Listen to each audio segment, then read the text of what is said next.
guys, as most of you guys know, I'm putting back the Sentra.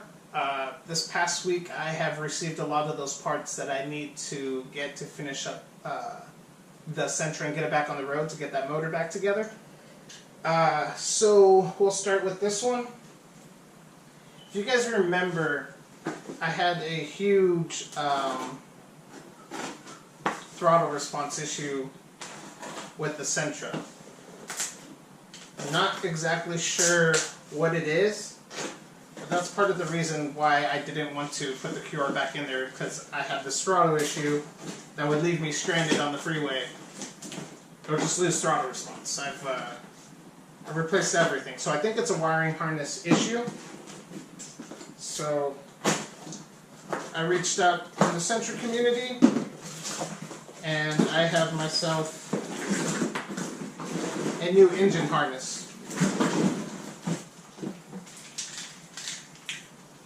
Here it is.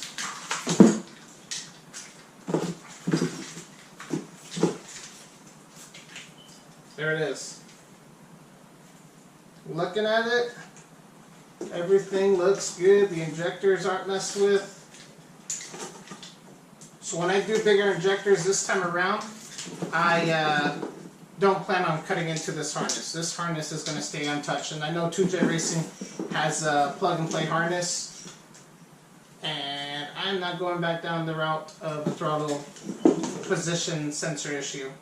So that's that.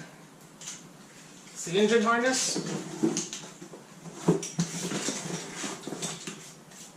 And now, if most of you guys remember, I had the CNC ported head, JWT valve springs and retainers for ERA, if I said that right, oversized 1mm oversized valves. That was a super expensive head, and I did sell it to a friend. He's using it for his build.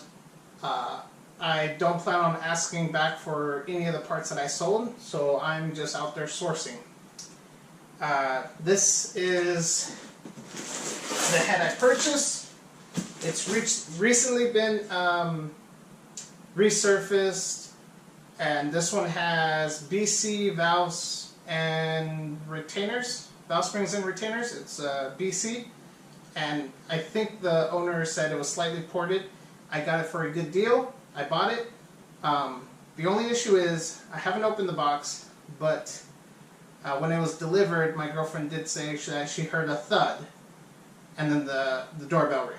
So FedEx may have damaged the head, but let's open it up, find out, because that's going to suck if the head is damaged.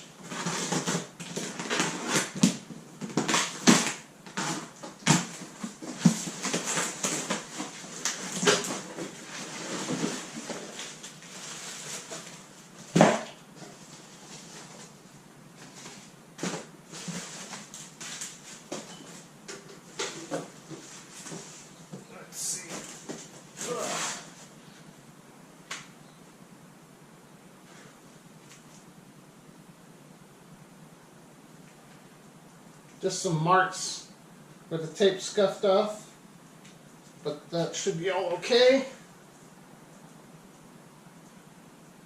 From first appearance, this should be all good.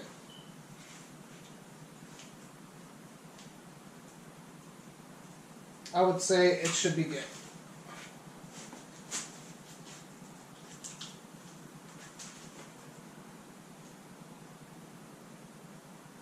Yep, it's still all lubed up. I don't think they ever got the car running with this head. I think he said that they just installed it and then took it all apart. But there it is, guys. I'm not even gonna take the tape off. I'm gonna leave the tape there. But definitely could have been packaged a little bit better. But it's here now. I think it's okay. But there it is, guys. So I would consider this a semi-built head. Mine was a fully built head. No cams are included. I'm using stock cams on this time around. My last head had C1 cams, and I'm just going to stick to the stock cams. and rev it to 7200. But that's that, guys. There goes my head, engine harness, and I have one more box that I will do next. And if you guys didn't see the video before, was on the Galant dyno in it, put up some great numbers. Check that video out. And like, subscribe, and share the video. But the Sentra build is coming back, and I'm excited. I'm excited to get the car out of the garage and back on the road. Everybody knows this car. A lot of people know this car. A lot of people. But there you go, guys. Thank you guys for watching. More videos to come.